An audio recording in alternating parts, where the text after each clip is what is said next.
영상 하나 보고 시작하겠습니다.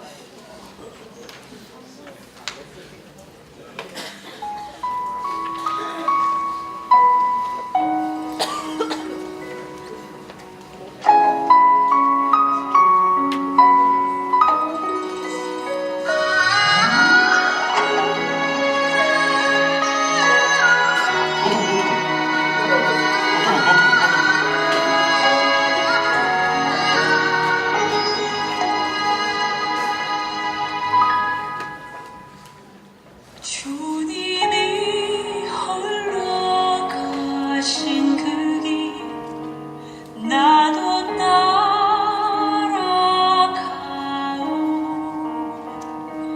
모든 물과 피를 흘리신 그 길을 나도 가오.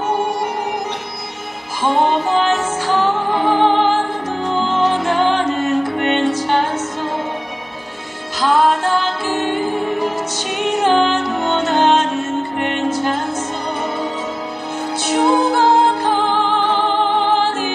저들을 위해 나를 버리길 바라오. 아버지 나를 보내주오. 나는 달려가겠소. 목숨도 아끼지 않겠소. 나를 보내주오.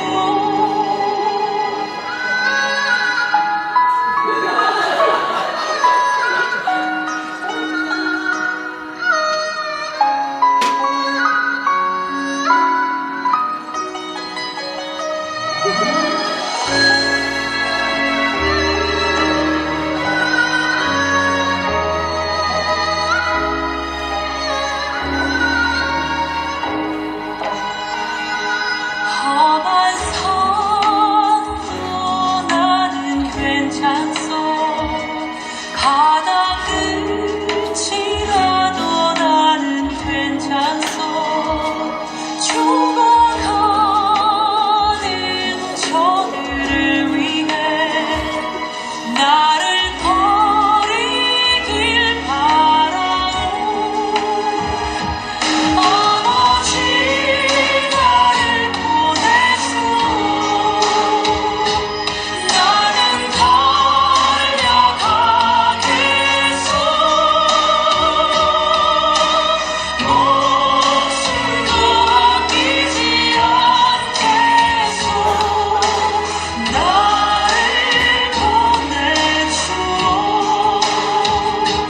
세상이 나를 미워해도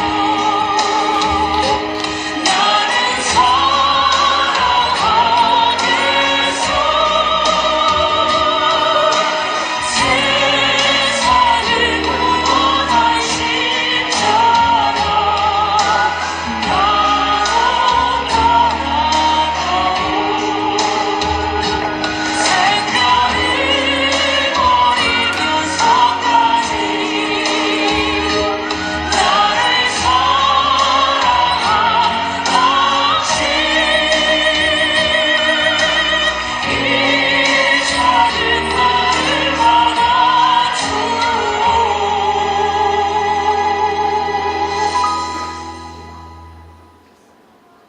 나도 사랑하오.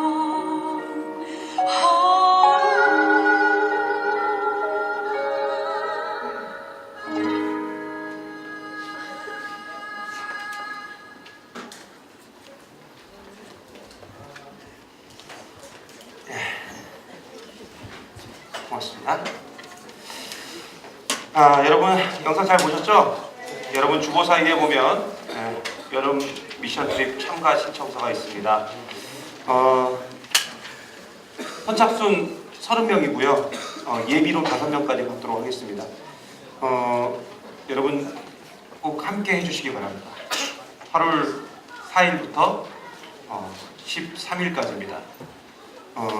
여러 가지 사정도 있고 여러 가지 뭐 사유들도 있겠지만 여러분 함께 꼭 해주십시오. 함께 할 때 놀라운 일이 일어나고 하나님의 귀한 역사가 일어날 겁니다. 특별히 이번에는요, 매년 갔던 CM립을 가지 않기로 했습니다. CM립을 가지 않고 사역을 더 많이 하기로 했습니다. 그래서 조금 힘들 수 있어요, 이번에는요. 그래서 예전보다 교회에서 하는 사역들이 좀 더 늘었고요.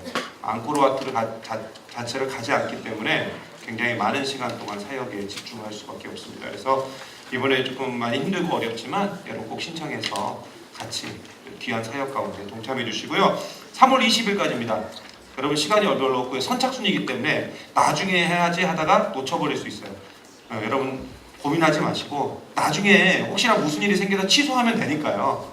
취소할 때는 그냥 페널티 그 정도만 물면 돼요. 그건 여러분 돈이니까요. 그 정도만 물면 되니까 여러분 뭐 신청하십시오. 미리 신청해 놓고 나중에 뭔 일이 생기면 그때 이제 취소해도 되니까 얼마든 취소 가능하니까요. 일단은 빠른 시간 내에 신청하셔서 같이 갈 수 있도록 그렇게 해주시기 바랍니다. 오늘 말씀 제목 한번 다 같이 한번 읽어보겠습니다. 말씀 제목입니다. 같이 봅니다. 시작. 찬물로 얼굴을 씻어야 정신을 차릴 수 있다라는 제목으로 하나님 말씀 전하겠습니다. 제가 오후 예배에 또 설교가 있어가지고요. 오늘 말씀 좀 짧게 할게요. 여러분 오늘 말씀 32절 한번 보겠습니다. 32절에 이렇게 증거하고 있습니다. 같이 봅니다. 시작. 예루살렘으로 올라가는 길에 예수께서 그들 앞에 서서 가시는데 그들이 놀라고 따르는 자들은 두려워하더라. 이에 다시 12제자를 내리시고 자기가 당할 일을 말씀하여 이르시되. 여러분 여기서 보면은 사람들이 예수님에 대한 두 가지 반응이 나왔어요. 첫 번째는 뭐냐면 놀라웠다 이런 거죠. 놀라웠다. 두 번째는 뭡니까? 두려웠답니다. 두 가지 반응이죠. 결국 예수님께서 세상적인 기준으로 보면 가장 잘 나갈 때가 언제였냐면 오늘 말씀 이때가 예수님이 가장 잘 나갈 때입니다. 그런데 우리가 잘 알고 있다시피 사람은요 항상 위기가 오는데 위기가 언제 오냐면 이렇게 잘 나갈 때 옵니다. 잘 나갈 때 위기가 와요. 예수님의 제자들 역시 예수님이 잘 나가고 승승장구하자 결국 분열이 왔어요. 여러분 오늘 말씀 우리가 같이 읽어봐서 알겠지만은 야고보와 요한이 예수님께 와서 예수님이 왕이 되면 한 명은 예수님 우편에 한 명은 예수님 어디에요? 좌편에 앉게 해달라고 요구를 합니다. 한마디로 야고보와 요한이 우의정과 좌의정을 하겠다는 거예요. 그런데 오늘 말씀에도 분명히 우리가 봤겠지만은 이 말을 다른 제자들이 듣게 됩니다. 듣게 돼가지고 결국 제자들 사이에 누가 더 크냐를 가지고 싸우게 됩니다. 그런데 예수님은 조금 전 함께 읽었던 그 32절 하반부에 분명히 이렇게 말씀하셨어요.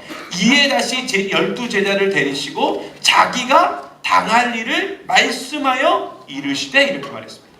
이 말은 뭐냐면 예수님께서 앞으로 분명히 십자가에 달려 죽으신다는 거예요. 그러니까 예수님은 헛된 것에 마음에 빼앗긴 제자들에게 분명히 십자가를 말씀하셨다고요. 뭘 말씀하셨다고요? 십자가를 말씀하셨어요. 그래서 십자가를 붙들면 된다라고 분명히 말씀하셨는데 헛된 욕망에 사로잡힌 제자들은 십자가의 말씀을 다 잊어버리고 엉뚱한 것, 내가 우의정 되고 싶어요, 좌의정 되고 싶어요 이런 걸 구하고 그것 때문에 서로 싸우고 분열된 거예요. 그러자 예수님께서 45절에 이렇게 말씀하셨어요. 45절 같이 보겠습니다. 시작.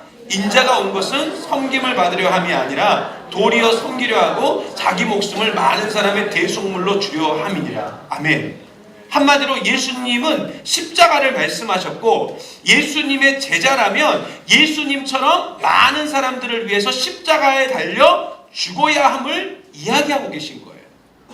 여러분 우리가요 시험을 준비할 때 지금도 그렇게 하는지 모르겠지만 여러분도 그렇게 하는지 모르겠지만 예전에 저희 같을 때 시험을 준비할 때 밤 늦게까지 공부를 하다 보면 어때요 여러분? 정신이 몽롱해지죠. 그래서 정신이 별로예요. 그죠? 네, 정신이 몽롱해져요. 그래가지고 어떻게 해요? 막 졸음이 오죠. 그죠? 나는 자고 싶지 않은데 나의 육신은 자는 거예요. 마음은 원이로되 육신이 약한 그런 상황이 왔죠. 그때 어떻게 잠을 깹니까? 요즘 같으면 에너지 음료 한 잔 딱 들이키거나 커피 한 잔 마시면 되겠는데 옛날 같으면 어땠냐면 그죠? 화장실 가서 찬물로 싹 세수 한번 하고 나면 어때요? 그대로 잠이 오죠. 네, 그대로 잠이 와요. 그런데 아까보다 좀 낫긴 한데 그래도 좀 잠이 오긴 오죠. 근데 우리가 왜 세수를 해요? 왜 찬물로 왜 세수하죠? 왜 정신 차리려고, 졸음을 깨려고. 그죠? 저는 샤워를 했습니다. 찬물로. 근데 지금도 한 번씩 찬물로 샤워를 해요. 특히 새벽에 정말 나오기 힘들 때는 찬물로 그냥 완전 냉수로 샤워하고 이렇게 나올 때가 있어요. 근데 여러분 그렇게 하시면 안 돼요. 감기 걸려요. 저는 하루 단련이 있어서 괜찮은데, 예. 결국 예수님도요, 오늘 말씀에 제자들처럼 십자가를 잊어버리고 잘못된 생각에 빠져있는 우리들에게 한 번씩 찬물을 쫙 하고 끼얹을 때가 있다는 거예요. 왜요? 돌아오라고, 제정신 차리라고. 여러분, 많은 사람들은요, 예수님을 믿으면서 예수님을 통해서 얻을 이익을 생각을 합니다. 예수를 믿으면 나에게 어떤 이익이 생길까? 그런데 우리가 잊지 말아야 될 사실이 있는데요. 교회는요, 따라해보세요. 교회는 섬김과 자기 죽음이다. 여러분, 이거 잊어서는 안 됩니다. 교회는 섬김과 자기 죽음이에요. 여러분, 세상적인 그 욕망, 세속적인 욕망을 예수님의 이름을 통해서 채우려고 하면 절대로 안 돼요. 여러분, 빌립보서 3장 7절과 8절에 보면 이렇게 증거하고 있습니다. 같이 볼까요? 시작. 그러나 무엇이든지 내게 유익하던 것을 내가 그리스도를 위하여 다 해로 여길 뿐더러 또한 모든 것을 해로 여김은 내 주 그리스도 예수를 아는 지식이 가장 고상하기 때문이라. 내가 그를 위하여 모든 것을 잃어버리고 배설물로 여김은 그리스도를 얻고. 아멘. 그러니까 믿음이란 뭐냐면 내가 추구하는 세속적인 것들을 배설물로 여긴다는 거예요. 뭘로 여긴다고요? 네, 그게 뭐예요? 똥으로 여기겠다는 거예요. 무슨 말인지 알겠어요? 믿음이란, 다시 설명해 볼게요. 믿음이란 내가 추구하는 세속적인 것들, 세상적인 것들을 뭘로 여긴다고요? 똥을. 여러분, 똥을 사랑하는 사람 있어요? 아우, 똥 너무 사랑스러워. 야, 너 똥 몇 개나 갖고 있니? 그렇지? 왜 이렇게 물어봐요? 너 뱃속에 똥 많으니? 좋겠다, 야. 나도 많았으면 좋겠다. 뭐 이렇게 하는 사람들이 있어요? 없잖아요, 사실. 근데 사도 바울은 그 세속적인 욕망, 자신이 원했던 그 세상적인 욕망을 뭘로 여겼다고요? 똥으로 여겼다는 거예요. 하찮은 걸로 여겼다는 거예요. 근데 그게 바로 믿음이라고요. 그러므로 우리는 수시로 내가 지금 세속적인 욕망에 사로잡혀 있는 것은 아닌가. 그리고 내가 자꾸만 엉뚱한 것만 붙잡고 가는 것은 아닌가. 우리가 그렇게 우리 자신을 스스로 돌아보고 살펴가야 우리가 온전한 믿음을 가질 수 있다는 거죠. 그리고 십자가를 붙들어야 돼요. 여러분, 사람은요, 묵상하고 생각하는 대로 흐르게 됩니다. 그러므로 십자가를 묵상하고 생각하면 우리는 자연스럽게 세상적인 가치를 똥으로 여기게 되어 있어요. 그리고 자기 십자가를 지고 예수님을 따라가게 됩니다. 지금 혹시 예수님을 따라가는 게 너무나 힘들고요, 세속적인 가치만을 추구하는 자기 자신을 증오하시는 분들이 계십니까? 그렇다면 십자가를 묵상하시면 됩니다. 왜 예수님이 이 땅에 오셨는지, 그리고 왜 내가 예수 그리스도를 믿게 되었는지, 그리고 나 같은 존재가 왜 하나님의 자녀가 되었는지를 딱 생각하면 결론은 십자가밖에 없어요. 그래서 십자가를 묵상하고 십자가를 날마다 생각하는 인생은 이 땅의 것들을 바라보지 않게 되는 거예요. 그게 중요하지 않는 거예요. 오직 어디만 바라봐요? 하늘만 쳐다보게 되는 거예요. 땅만 보는 인생이 아니라 하늘나라를 바라보면서 달려가는 인생이 된다고요. 우리가 잊지 말아야 될 사실이 있는데요. 진짜는 이 땅이 아니라 저 하늘에 있습니다. 그래서 야고보서 1장 17절에 이렇게 증거합니다. 제가 읽어드릴게요. 온갖 좋은 은사와 온전한 선물이 다 위로부터 빛들의 아버지께로부터 내려오나니 그는 변함도 없으시고 회전하는 그림자도 없으시니라. 여러분, 변함없으신 하나님이 우리의 뭐가 된다고요? 아버지가 되시는데 그 아버지는 우리에게 뭘 주시는 분이에요? 좋은 것과 온전한 것을 다 주시는 분이라는 거예요. 그래서 우리는 이 땅을 바라볼 게 아니라 우리 아버지가 계시는 어디를 바라봐야 돼요? 하늘을 바라봐야 돼요. 저 하늘을. 그런데 오늘 말씀에 나온 예수님의 제자들은 그 하늘을 바라보는 게 아니라 어디를 바라봤어요? 땅을 바라본 거예요. 오직 땅에만 관심이 많았던 거예요. 그러니까 우의정되고 싶어요, 좌의정되고 싶어요, 이런 엉뚱한 얘기 한 거예요. 어떻게든 높은 자리에 오르고 싶어서 안달이 났다고요. 이 땅에서. 그래서 분열이 일어나고 싸움이 일어난 거예요. 결국요, 여러분, 섬기는 게 복이고요, 희생당하는 게 복이에요. 여러분, 우리가 잊지 말아야 될 사실이 있는데요, 예수님은 섬기기 위해서, 그리고 많은 사람의 대속물이 되기 위해서 이 땅에 오셨어요. 그러므로 교회가 할 일은, 그리고 우리가 할 일은 딱 세 가지밖에 없어요. 섬김, 죽음, 희생밖에 없습니다. 잘 죽는 게 능력이고요, 받는 것보다 주는 게 복인 거예요. 많이 주면 많이 사랑할 수 있는 거예요. 여러분, 캄보디아 마찬가지예요. 캄보디아 가는 게 뭐예요? 섬김, 죽음, 희생 아닙니까? 캄보디아에서 우리가 뭔가를 받으려고 가요? 아니죠. 주려고 가잖아요. 사랑하려고 가는 거잖아요. 그런데 문제는 뭐냐면, 누가 주고 누가 섬길 수 있냐 이거예요. 여러분, 한번 생각해 보세요. 내가 주고 싶다고 해서 주고, 내가 섬기고 싶다고 해서 섬길 수 있어요? 막 여러분, 그게 여러분 마음대로 막 돼요? 아니죠. 내 능력으로는 안 돼요. 이것은 성령님이 함께 할 때 가능하다고요. 그렇다면 언제 성령님이 함께 하시죠? 바로 말씀이 함께 할 때예요. 여러분, 시편 119편 9절 한번 봅시다. 시작. 청년이 무엇으로 그 행실을 깨끗하게 하리이까? 아멘. 여러분, 베드로가요, 예수님의 제자 베드로가 결심으로 예수님과 끝까지 동행한 것이 아닙니다. 그가 결심했을 때는 오히려 예수님을 모른다고 3번이나 부인했어요. 결심으로 되는 게 아니에요. 그런데 그런 그가 갑자기 변했죠. 언제 변했어요? 예수님의 말씀을 들었을 때. 그 말씀으로 말미암아 성령의 임재하심을 간구하고, 그로 말미암아 그가 성령의 능력으로 십자가를 질 수 있었던 거예요. 예수님도 마찬가지죠.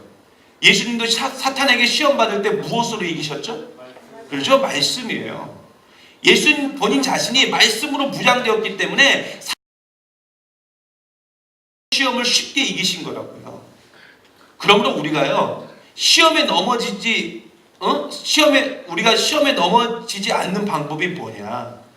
그리고 우리가 자꾸만 왜 시험에 넘어지느냐? 왜 우리가 고난만 당하면 뭐 예배를 제대로 드리지 못하고 뭐 신앙생활이 엉망이 되냐? 결국 말씀의 유무에 따라서 달라지는 거예요. 내가 말씀 가운데 거하면 우리가 시험을 이길 수 있지만, 내가 말씀 가운데 거하지 못하면 우리는 시험에 넘어질 수밖에 없습니다.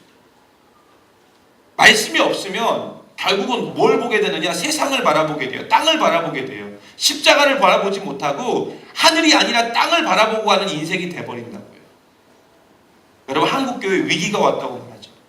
특별히 청년들이 교회를 떠나고 있다고 말합니다. 그런데 이런 위기적 상황을 이길 수 있는 힘이 어디에 있는 줄 아세요? 저는 말씀에 있다고 봐요. 말씀. 여러분 스스로 이런 외침이 좀 있어야 돼요. No Bible, no bed. 전 이런 정신이 여러분 가운데 좀 필요하다고 생각합니다. 하루에 한 절이라도 내가 성경을 읽지 않으면 절대로 자지 않겠다, 잠자리에 들지 않겠다는 그런 마음이 결국 우리를 십자가로 이끌고 그 사람이 정말로 하나님의 자녀다운 삶을 살아갈 수 있다는 거예요. 우리는 예수 그리스도의 제자입니다. 예수님의 제자의 관심은 예수님 한 분만 돼야 돼요. 그리고 예수님의 삶은 십자가였어요. 그러므로 우리의 삶 역시도 십자가가 돼야 됩니다. 자꾸만 우리가 다른 데 관심을 두고 다른 데 마음을 두니까 자꾸만 우리가 무너지는 거예요. 항상 예수님이 나를 부르신 목적, 나를 부르신 이유, 여러분 그거 잊으면 안 된다고요. 우리는 이 세상을 섬기기 위해서 존재하는 사람들이에요. 이 세상을 섬기기 위해서. 그런데 문제는 우리가 이런 사실을 자꾸만 망각한다는 거예요. 그래서 뭐가 필요한 거예요? 말씀이 필요한 거예요. 말씀을 가까이 하는 사람은 그 말씀이 찬물이 돼가지고 우리를 정신 차리게 하는 거예요. 그리고 우리의 인생의 방향을 정확하게 제시하는 줄 믿습니다. 지금은 사순절 기간입니다. 사순절 기간이란 뭐냐? 예수 그리스도의 십자가를 특별히 묵상하는 기간이에요. 40일이죠, 40일.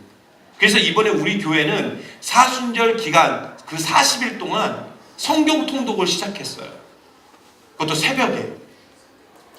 비록 새벽에 하는 것이 부담될 수 있지만 예수님의 고난에 동참한다는 것과 또한 이번 기회를 통해서 예수 그리스도의 십자가를 묵상하고 그 십자가의 사랑과 정신이 우리 삶에 그대로 여러분에게 적용되기를 간절히 소망합니다. 그리고 이 기간을 통해서 저와 여러분의 신앙의 체질이 바뀌고 미성숙의 신앙에서 좀 성숙의 신앙으로 변화되는 기간이 되기를 간절히 원합니다. 비록 힘들더라도 그리고 피곤하더라도 여러분 함께 하기를 원합니다. 여러분 청년 시절부터요 분명한 변화가 없으면 우리는 제대로 설 수 없어요. 여러분 이번 40일을 통해서 여러분의 좀 잠자는 영혼에 좀 찬물이 쫙 하고 끼얹어지는, 그래서 우리가 좀 정신을 차리고 좀 새롭게 세워지는 그런 시간이 되었으면 좋겠어요. 여러분 말씀은 여러분을 변화시키고 말씀은 여러분을 새롭게 할 것입니다. 그리고 말씀이 우리를 온전한 길로 인도할 거예요. 이 기간을 통해서 땅의 사람이 아니라 좀 하늘의 사람이 되고 어떤 땅의 소망을 두는 인생이 아니라 하늘의 소망을 두는 그런 믿음의 사람, 그런 인생으로 변화되는 저와 여러분 되기를 간절히 소망합니다. 이 시간 우리 함께요 주님 앞에 오늘 말씀을 기억하면서요 같이 찬양하고 같이 기도하는 시간 돌아가겠습니다. 오늘 말씀을 준비하면서요 그런 생각을 했습니다. 왜 우리가 자꾸만 넘어질까?